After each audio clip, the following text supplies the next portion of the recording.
It was one of those Las Vegas afternoons that feels like the whole desert is breathing hot air straight into your lungs. The sun hung high, white and sharp, baking the asphalt until it shimmered like a mirage.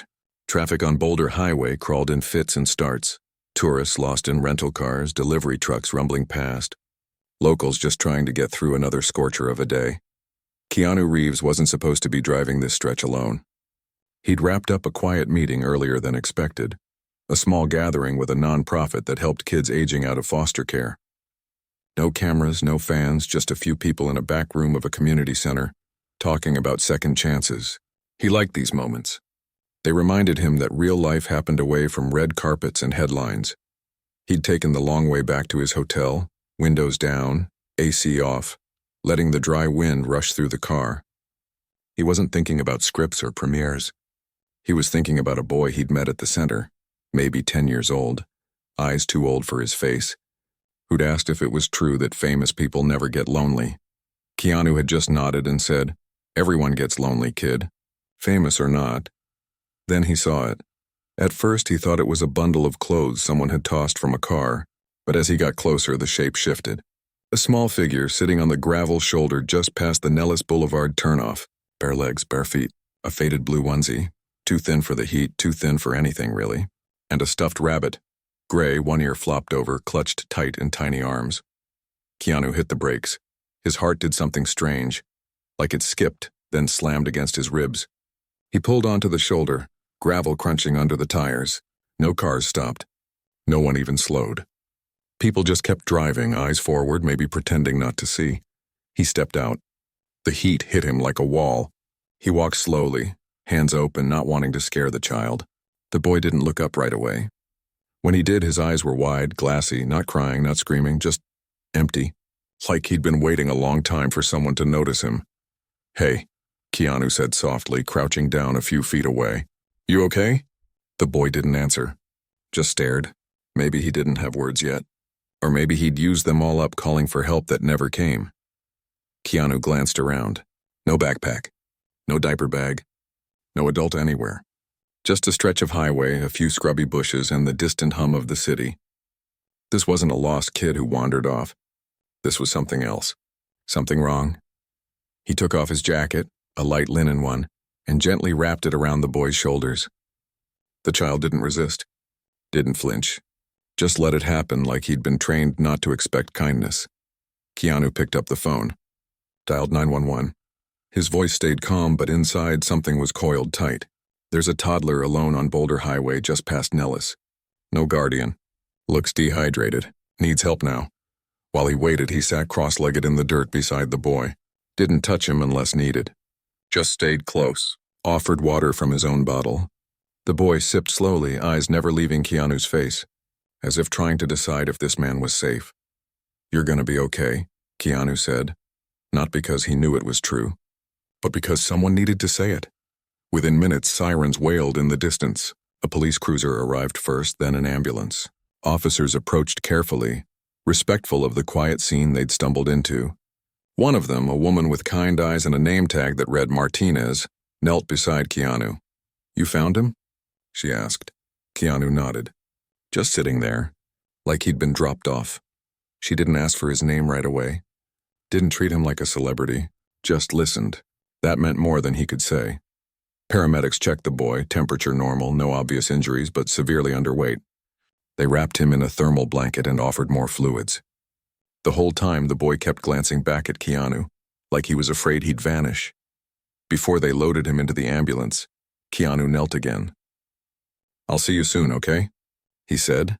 The boy reached out, just for a second, and touched Keanu's sleeve. Then let go. At the hospital, Keanu stayed.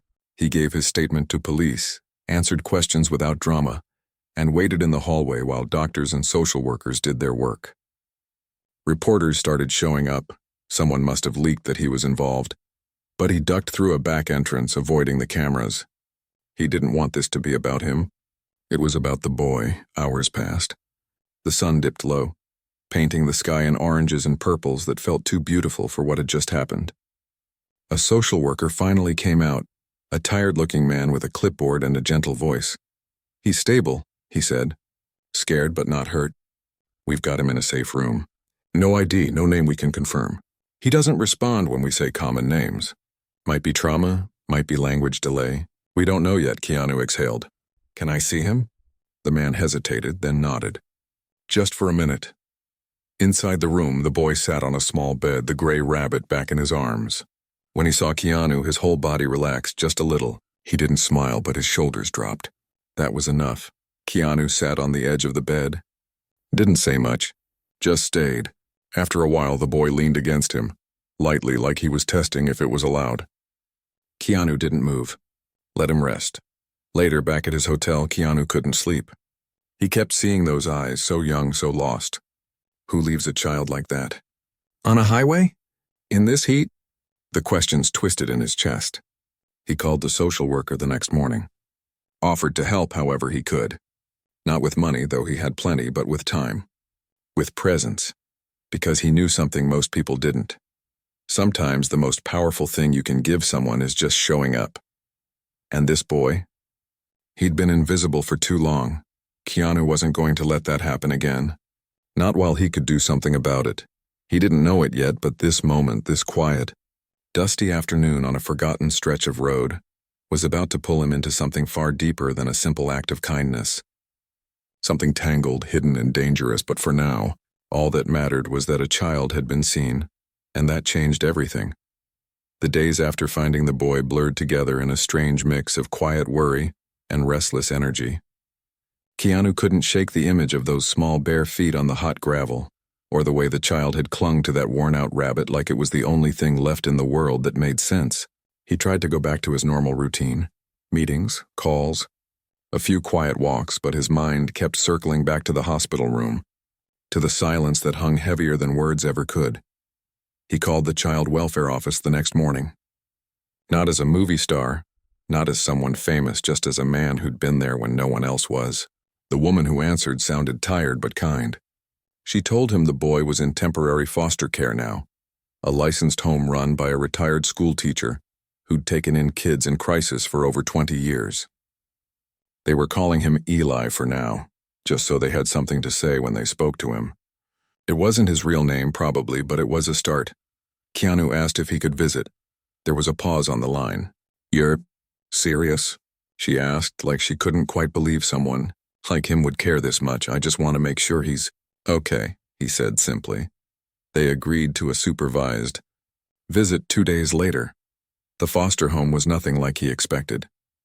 No grand house, no fancy yard. Just a modest, well-kept place in a quiet neighborhood east of the Strip, with a porch swing and flower boxes full of bright red geraniums. A woman in her 60s opened the door, her silver hair pulled back, eyes sharp but warm. She didn't gush or take out her phone. She just nodded and said, "He's been asking for you." Keanu's chest tightened. Inside, the boy, Eli, was sitting on the living room floor, stacking blocks. He looked up the second Keanu walked in. Didn't run, didn't cry. But his whole face softened, like a light had been turned on inside him. He held up the gray rabbit. Keanu sat on the floor beside him. No fanfare, no big speech, just presence. They didn't talk much. Eli didn't seem to have many words yet. Or maybe he just didn't trust them. But he let Keanu sit close. Let him hand him a blue block. Let him read a picture book about a bear who lost his hat. Halfway through, Eli leaned his head against Keanu's arm and stayed there until the story ended. After that, Keanu started visiting twice a week. Always the same time. Always alone. He brought small things, not toys from stores, but things he thought might mean something. A smooth river stone he'd picked up on a hike. A tiny notebook with blank pages. A music box that played a soft, wordless tune. Eli never said thank you, but he kept every single thing in a shoebox under his bed. The foster mom told Keanu little by little what they'd learned. Eli had no medical records, no birth certificate, no fingerprints in any missing persons database. He flinched at loud noises. He wouldn't eat unless someone sat with him. He woke up crying most nights, reaching for someone who wasn't there. "He's been through something," she said one afternoon, watching Keanu help Eli glue feathers onto a paper bird. "But he trusts you." That's rare. Keanu didn't know what to say to that. He just kept gluing. Meanwhile, the outside world had caught wind. A blurry photo from a bystander's phone Keanu crouched on the highway holding a small child, had gone viral. News outlets picked it up. Hollywood hero saves abandoned toddler, one headline read. Others were more skeptical. Stunt or sincerity? But most people just wanted to believe in a good story, especially one that didn't involve scandal or gossip. Reporters camped outside the foster home. Keanu stopped using his usual car, took side streets, wore a baseball cap and sunglasses even when it wasn't sunny. He hated the attention, not because he was shy, but because it felt wrong. This wasn't about him. It was about a child who'd been left like trash on the side of the road. The spotlight only made things harder for Eli, who now startled at the sound of car doors slamming or voices raised too high. One evening, after a visit, Keanu sat in his car for a long time, engine off, staring at the darkening sky. He thought about his own losses, the people he'd loved and lost too soon, the kind of pain that leaves a hole nothing can fill. Maybe that's why this hit so deep. He knew what it felt like to be alone in a world that kept moving like nothing was wrong. Then something small happened that changed everything. During his next visit, Eli was drawing at the kitchen table. Crayons scattered, tongue poking out in concentration. When he was done, he pushed the paper toward Keanu without a word. It was a rough sketch. A man with a dark mark on his neck shaped like a star, and a woman with long braids holding a baby. In the corner, a crooked house with smoke coming from the chimney. Nothing fancy, just a child's memory, raw and unfiltered. But Keanu froze. He'd seen that star-shaped mark before, years ago, during a rough patch in his life, after a string of losses that left him hollow. He'd spent time volunteering at a shelter in another city. One of the workers there had that exact tattoo. A quiet man, always fixing things, always talking about his little boy. He'd said the tattoo was from his time in the service, a symbol of hope during dark days. He'd spoken about his child with such pride, such love. Keanu remembered because it reminded him of his own longing for family, for connection. Could it be the same person? His mind raced. If so, and if that man was Eli's father, then something terrible must have happened, because no parent who loved their child that much would leave them on a highway. That night, Keanu dug through old contacts, found a number from that time, called someone who might remember. It took 3 days of quiet, careful asking, never pushing, never demanding. But finally he got an answer. The man with the star tattoo? He died. Not from illness. Not from accident. Hit by a car late at night near an empty lot. The police called it a hit and run. Case went cold and his partner vanished shortly after. No one knew where she went. Some said she ran. Others whispered she knew too much about something dangerous. Keanu sat in his hotel room, the city lights blinking outside, and felt a cold wave roll through him. This wasn't just abandonment. This was something darker, something planned. He thought about Eli's silence, his fear, the way he never spoke about where he came from. Maybe he wasn't just lost. Maybe he was hidden, left behind on purpose so no one would keep looking for the others. The next morning, Keanu called the detective handling Eli's case, a woman named Rosa Mendez, the same officer who'd met him on the highway. He didn't lead with theories, just said, "I saw something in one of Eli's drawings. It reminded me of someone I knew years ago. I think it might be connected." He told her everything, carefully, fact by fact, no drama, no guesses. Just what he saw, what he remembered, and why it mattered. Detective Mendez listened. Really listened. Then she said, "We've been treating this as a neglect case. But if what you're saying is true, it might be something else entirely." Keanu didn't sleep that night. Every time he closed his eyes, he saw Eli's small hands holding that rabbit, and wondered how many nights the boy had spent alone before someone finally stopped. He didn't want to scare the child, didn't want to ask direct questions, but he started paying closer attention to the way Eli reacted to certain sounds, to the pictures he drew, to the few words he whispered in his sleep. One afternoon, while they were sitting in the backyard under a big mesquite tree, Eli pointed to a passing truck with a logo on the side, a construction company Keanu recognized from local billboards. The boy's breathing changed, quick, shallow. He grabbed Keanu's hand and pulled him toward the house, eyes wide with fear. Keanu didn't ask why. He just held his hand tighter and walked with him inside. Later, he looked up that company, found news articles about lawsuits, shady land deals, rumors of threats against people who spoke out. Nothing proven, but enough to make his stomach twist. He realized then, Eli wasn't just a lost child, he was a witness, and someone might still be watching. Keanu made a decision. He wouldn't back off, but he'd be smarter, quieter. He'd use his resources not for fame, but for protection. He reached out to a lawyer he trusted, someone who worked with vulnerable kids and didn't care about headlines. He also started keeping a journal, not for the public, just for himself, writing down every detail, every change in Eli's behavior, every odd coincidence. Because if someone had gone to the trouble of leaving a child on a highway to cover their tracks, they wouldn't want loose ends. And Keanu? He was about to become the biggest loose end of all, but he didn't care. Because every time he saw Eli's face light up, even just a little, when he walked through the door, he knew one thing for sure. This child deserved more than silence. He deserved the truth, and Keanu would help him find it, even if it meant stepping into shadows he'd rather avoid. Keanu didn't like secrets. Not the kind that festered in silence, not the kind that left kids alone on highways. But the more he learned, the more he realized this wasn't just a secret. It was a trap someone had carefully set, and Eli had been left in the middle of it like bait. He met Detective Mendez at a quiet diner off Eastern Avenue, far from the Strip, where the coffee was strong and the booths had seen better days.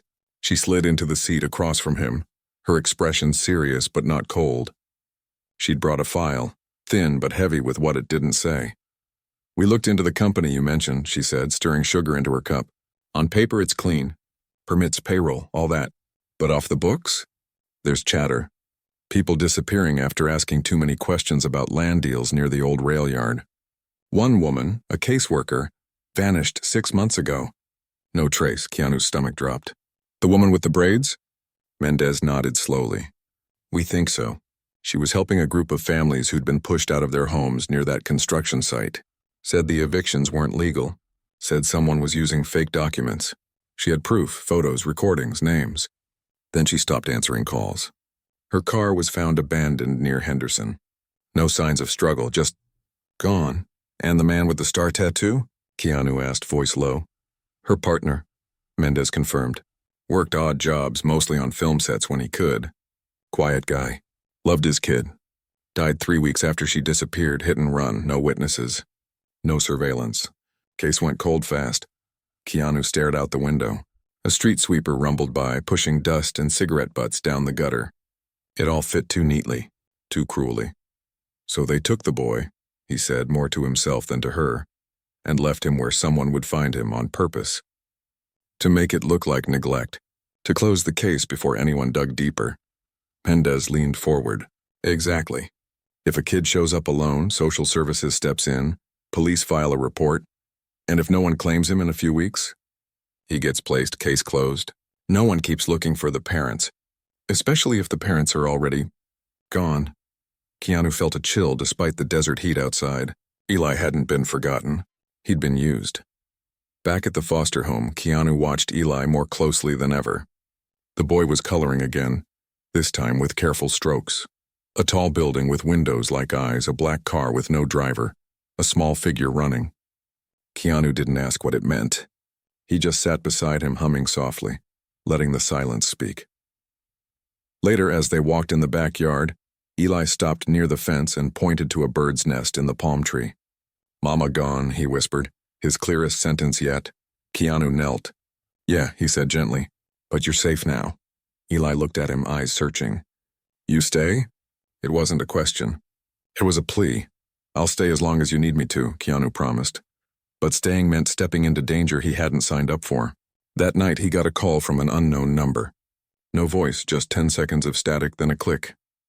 The next day, a plain white envelope appeared under his hotel room door. Inside, a single sentence typed on plain paper: "Drop the kid. Walk away, no threats, no names." Just enough to make his blood run cold. He showed it to Mendez.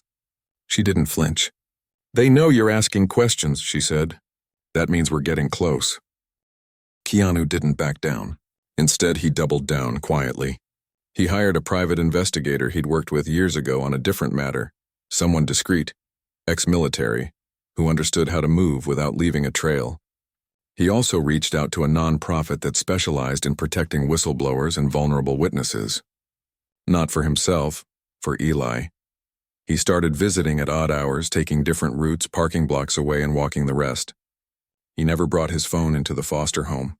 Never posted anything online. He even stopped signing autographs in public just in case someone was watching, connecting dots. One afternoon, while helping Eli build a tower of blocks, the boy suddenly froze. His eyes darted to the window. Outside, a dark sedan had slowed as it passed the house. It didn't stop. Didn't linger. But it was enough. Eli dropped the block, crawled under the coffee table, shook. Keanu's heart hammered, but he kept his voice calm. It's okay. Just a car. You're safe here. He stayed on the floor with him until the shaking stopped. After that, he asked the foster mom if they could install a simple security camera, just at the front gate, nothing invasive. She agreed without hesitation. I've had kids here who needed more than love, she said. Sometimes they need walls too. Meanwhile, the detective found something new. Buried in old city records, there was a complaint filed by the missing woman about forged signatures on property transfers linked to that construction company. And one of the names on the documents? A high-up city official with deep ties to Las Vegas development. Powerful, connected, untouchable, most would say. But the woman had kept a backup drive. Hidden. And if she'd told anyone where it was, it might have been her partner. And if he'd told anyone, it might have been the only person he trusted with his child. Keanu thought about the night he found Eli. The location, Boulder Highway, wasn't random. It was near an old storage facility the couple had used. Maybe the boy had been left there as a signal. Or maybe he'd wandered from wherever they'd been hiding. He drove out there one evening just to look. The storage lot was fenced, locked, quiet. But near the back gate, half buried in dirt, he spotted something. A child's sandal. Blue. Matching the ones Eli had been wearing, and tucked inside the toe. A tiny key, not a house key, smaller, like for a locker. His hands trembled as he picked it up. He didn't tell anyone, not yet. He waited until his next visit with Eli. Casually, he showed the boy the key. Ever seen this? Eli's eyes widened. He nodded fast, then pointed to his own chest, then to the ground. Down, he whispered. Safe place. Keanu's breath caught. Underground? Eli nodded again. That night he called Mendez. There's a storage unit. I think that's where they hid the evidence. They got a warrant by morning. Unit 114 was small, dusty, filled with old furniture and boxes labeled kitchen or books. But in the back corner, behind a broken lamp, was a metal lockbox. The key fit. Inside, a flash drive, a notebook filled with dates and names, and a photo of the woman and her partner holding a baby, Eli, smiling in front of a sunflower field. On the back, in neat handwriting, for our boy, truth is your shield. Mendez plugged in the drive at the station. Files opened. Audio recordings of phone calls, scanned documents, video of men in suits handing envelopes to city workers. Enough to bring down more than one powerful person. But as she scrolled, her face went pale. Keanu, they knew someone would come looking. There's a note here. She turned the screen. It read, If you're reading this, they've taken my child. Protect him. They'll kill him to keep him quiet. Keanu sat down hard in the chair. The room felt too small, the air too thin. This wasn't just about land or money. It was about silencing anyone who stood in the way, even a toddler who couldn't speak. Back at the foster home, Keanu held Eli a little tighter during story time. The boy fell asleep against his shoulder, rabbit tucked under his arm, breathing slow and steady. In that moment, Keanu made a silent vow. No one would hurt this child again. Not while he was breathing. He didn't know how deep this went. Didn't know who else was involved. But he knew one thing for sure. Eli wasn't just a victim. He was proof, and proof in the wrong hands could disappear. But in the right hands, it could change everything, and Keanu intended to make sure it did. The moment the flash drive left the storage unit, everything changed. It wasn't just a case anymore, it was a countdown. Keanu could feel it in the air, like the quiet before a storm. He stopped sleeping through the night. Every car that idled too long outside the foster home made his pulse jump. He started taking different routes, wearing plain clothes, keeping his head down. Not out of fear for himself, but for the small boy who now looked at him like he was the only solid thing in a world that kept shifting underfoot. Detective Mendez moved fast. She brought the evidence to her captain, then to a federal agent who'd been quietly tracking corruption in city contracts for years. Within 48 hours, a task force was formed. Small, tight-lipped, operating under strict secrecy. They couldn't risk leaks, not with what was at stake. Keanu wasn't part of the official investigation, but Mendez kept him in the loop. "You're the reason we have this," she told him over coffee one early morning, her voice low. "Without you stopping that day, without you seeing what others drove past, none of this would have surfaced." He didn't feel like a hero. He felt like a man holding a lit match in a room full of gasoline. Meanwhile, Eli began to speak more. Not in full sentences, but in fragments that carried weight. "Bad car," he'd say when a dark SUV passed the house. Loud voices. Mama cried. One afternoon, while drawing, he pointed to a man in his picture and whispered, "Hurt Papa." Then he covered his ears and rocked back and forth until Keanu sat beside him, humming the same soft tune from the music box. It broke something inside Keanu every time. He knew they needed to find the boy's mother. Alive. Because if she was still out there, she might be the only one who could explain everything. The forged documents, the threats why they'd been forced to hide. And if she was alive, she'd be looking for her son. Mendez had a theory. "She didn't just vanish," she said. "She went underground, changed her name, her look, maybe even crossed state lines. But she'd keep tabs. She'd find a way to watch from a distance." So they set a quiet trap, not with bait, but with hope. They placed a coded message in a local community newsletter, something only someone close to the case would understand. A reference to sunflowers, to a lullaby, to the gray rabbit. 2 weeks passed, nothing. Then, on a rainy Tuesday, rare for Vegas, a woman walked into a women's shelter 30 miles north of the city. She was thin, her hair cut short and dyed brown, wearing donated clothes. She didn't give a name, but she asked one question: "Is my boy safe?" The shelter worker, trained to recognize signs of trafficking and witness flight, called Mendez immediately. Keanu got the call while sitting with Eli in the backyard, helping him plant marigold seeds in a little clay pot. His phone buzzed once. He saw Mendez's name, excused himself quietly, walked to the porch. "She's alive," Mendez said, voice tight with emotion. "She's scared. She says she's been hiding in plain sight, working night shifts at a laundromat, sleeping in the back room. She saw the news about a boy found on Boulder Highway. She knew it was him, but she was too afraid to come forward, thought it might be a trick to draw her out." Keanu closed his eyes. "Is she safe now?" "For now. We've got her in a secure location. But Keanu, she says they're still watching. That someone inside the system tipped them off months ago. That's why her partner was killed. That's why she ran." He looked back through the window. Eli was patting the soil gently, talking to the seeds like they could hear him. "So small, so brave. We have to bring them together," Keanu said. "It's risky," Mendez warned. "If the wrong people find out she's been found, they'll come for both of them." "Then we make sure the wrong people don't find out," Keanu replied. Over the next few days, plans were made in hushed tones.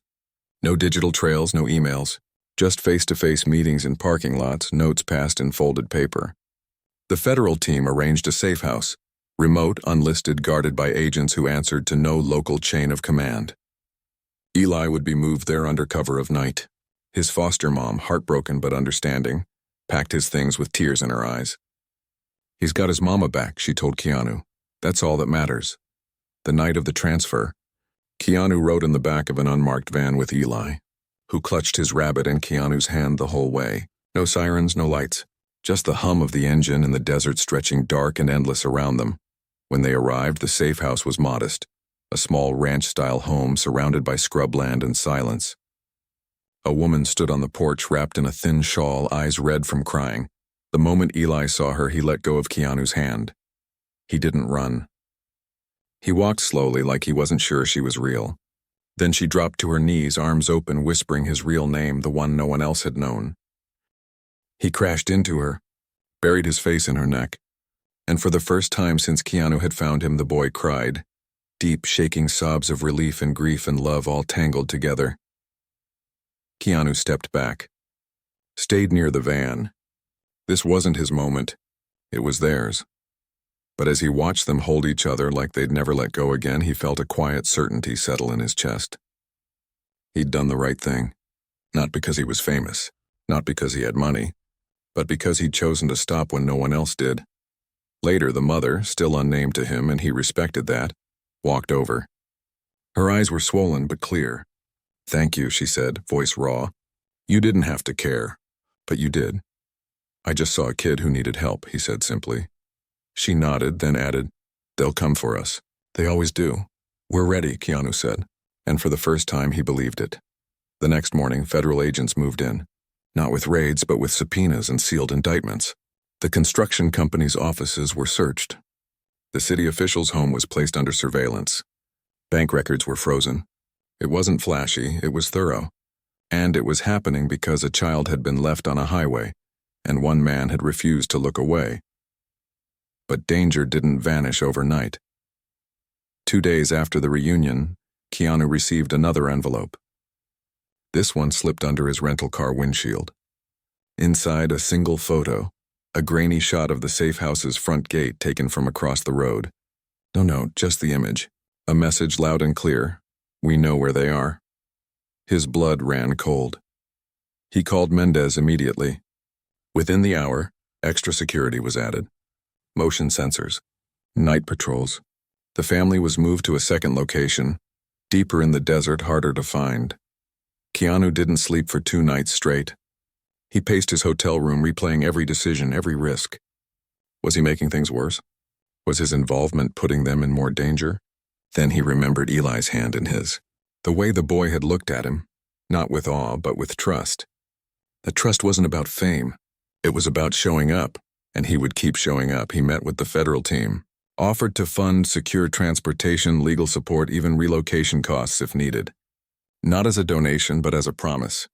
"Whatever they need," he said, "I'll make sure they get it." The lead agent studied him. "You know this could follow you for years, right?"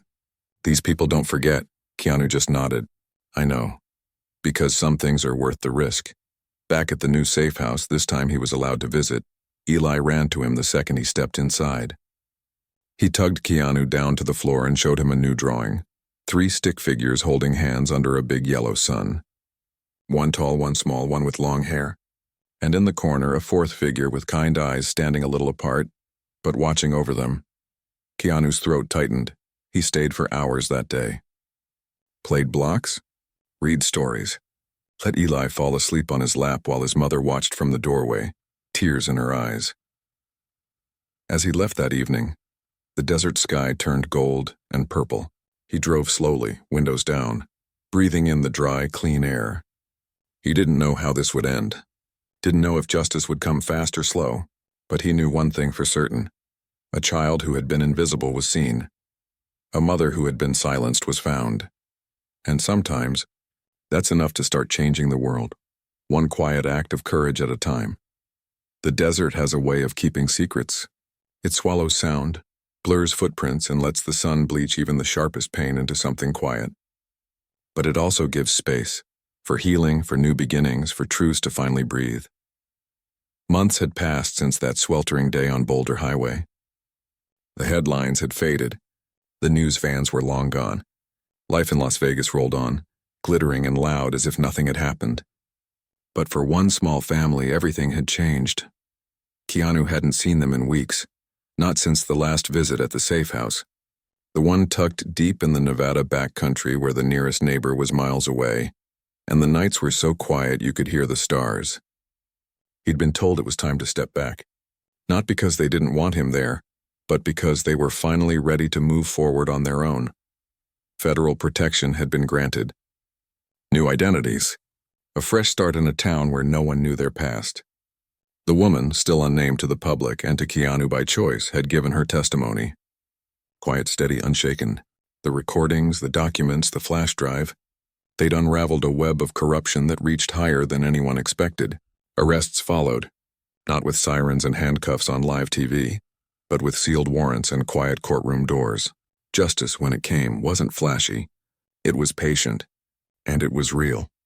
Keanu kept his distance not out of indifference but out of respect. They needed normalcy now, not a famous face reminding them of the nightmare they'd escaped. He sent small things, books for the boy, seeds for a garden, a wind chime that sang softly in the desert breeze. Never notes, never demands, just reminders that someone still cared. Then, one ordinary Tuesday, a plain envelope arrived at his home, not his hotel, not his office, but the quiet place he called his own. No return address, just his name, written in careful, looping handwriting he didn't recognize. Inside was a single sheet of paper. On it, a drawing. It showed a man with kind eyes sitting under a tree holding a gray rabbit. Above him, a sun with a smile. In the corner, in wobbly letters, "My angel K. Keanu sat down right there in the hallway, the paper trembling in his hands."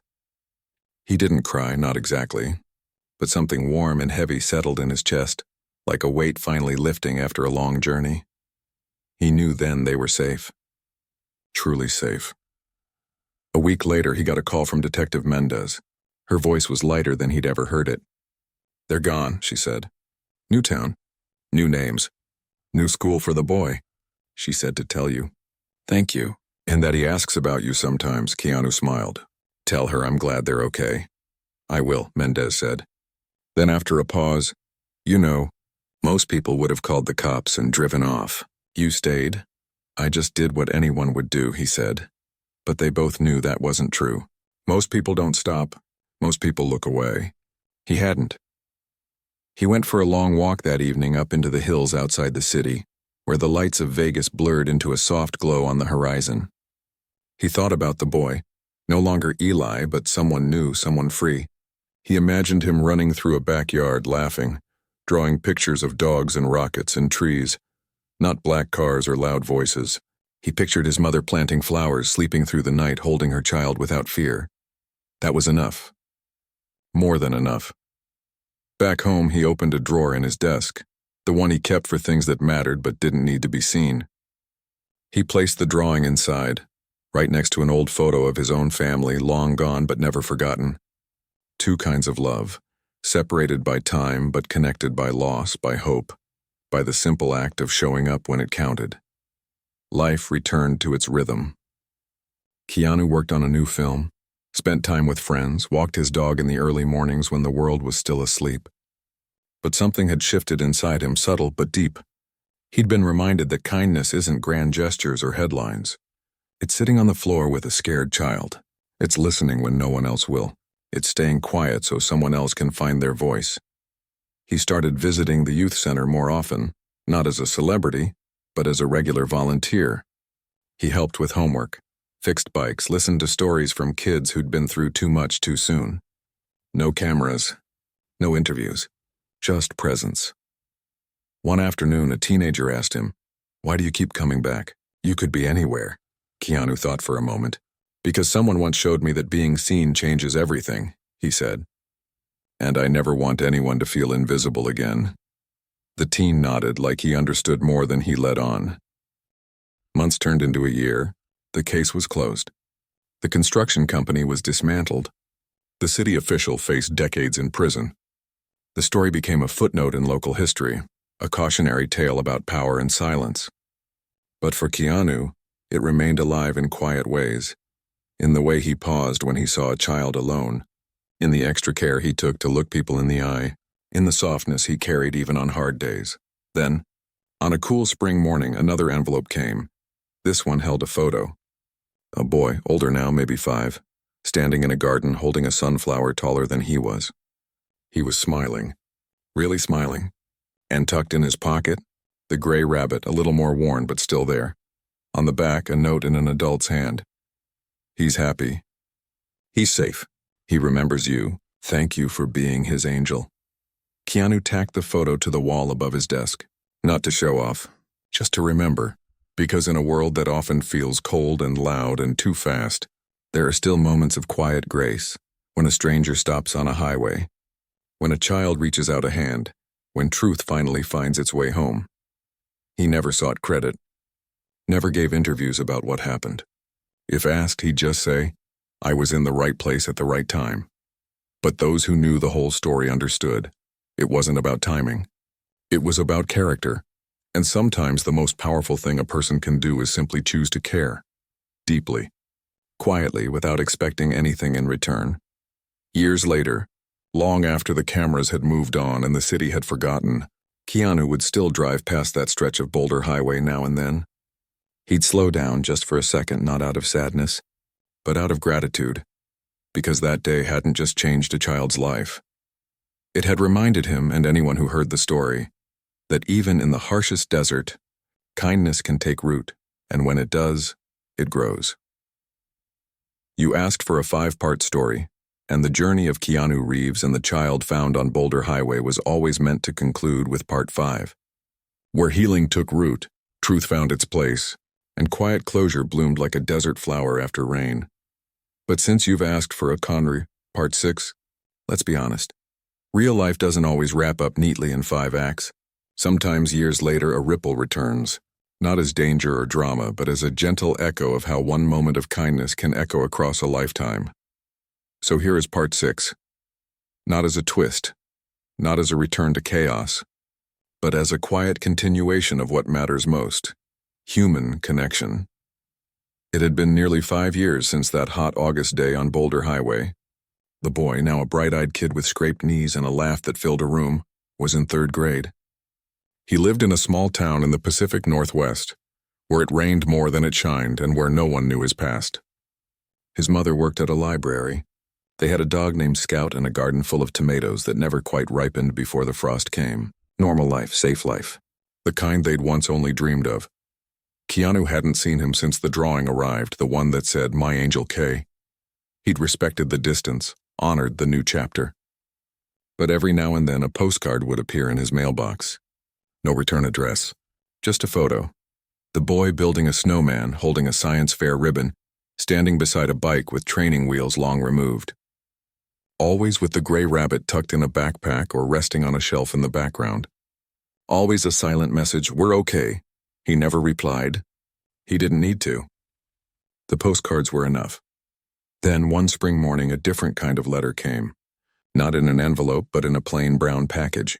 Inside was a small wooden box, hand-carved with a sunflower on the lid. And inside that, a note. He wants to say thank you himself. If you're willing. No cameras. No people, just him. He remembers your voice. He says you were the first person who didn't look away. Keanu read it 3 times. His hands didn't shake, but his heart did. He called the number included, a burner phone line he recognized from years ago.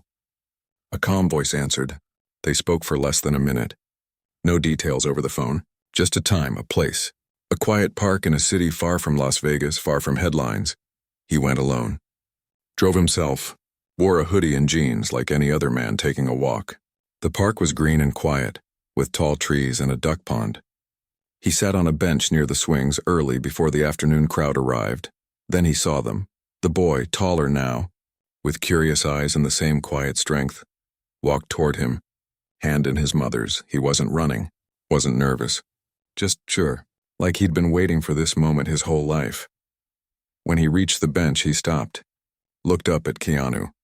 Then without a word, he opened his backpack and pulled out the gray rabbit, faded, stitched in places, but still whole.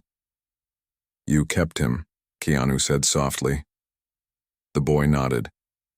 He reminds me I'm not alone. Then for the first time, he spoke clearly without hesitation.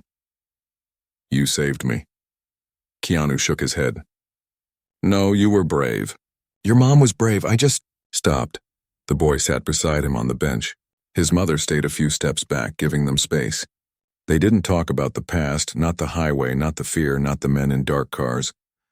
They talked about school, about how he loved drawing robots, about how he wanted to be an engineer so he could build houses for kids who don't have homes. Keanu listened, really listened. At one point, the boy turned and asked, Do you still help people? Every chance I get, Keanu said. Good, the boy said, like it was the most important thing in the world. They sat in silence for a while, watching ducks paddle across the pond. The sun filtered through the leaves. A breeze carried the smell of wet grass and blooming lilacs. Before they left, the boy reached into his pocket and handed Keanu a folded piece of paper. "I made this for you." It was a new drawing, not of angels or highways or shadows. This one showed two figures sitting on a bench under a big tree. One tall, one small, between them a rabbit, and above them written in careful letters, "Friends." Keanu tucked it into his jacket right over his heart. As they walked away, the boy turned once and waved. Keanu waved back, no tears, no grand speeches. Just two people who'd crossed paths in the worst of times and found in each other a reason to believe in better ones. Back home, Keanu placed the drawing in the same drawer as the first one, the My Angel K sketch. Now there were two moments. Two lives changed not by fame but by simple, stubborn kindness. He didn't tell anyone about the meeting. Not the press, not his team. It wasn't theirs to know.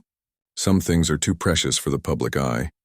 But he carried it with him, in the way he paused a little longer when a stranger looked lost, in the extra patience he gave to kids on film sets, in the quiet donations he made to shelters and youth programs, always in the name of someone who once needed help. Years later, when asked in a rare interview what gives him hope, he didn't talk about movies or awards. He said kids, they remember. Even when the world tries to make them forget who they are, they remember kindness, and that's how the world gets better. One small act at a time. He never saw the boy again after that day in the park, but he didn't need to. He knew he was okay, happy, whole. And sometimes, late at night, Keanu would take out the wooden box, the one with the sunflower, and hold it in his hands.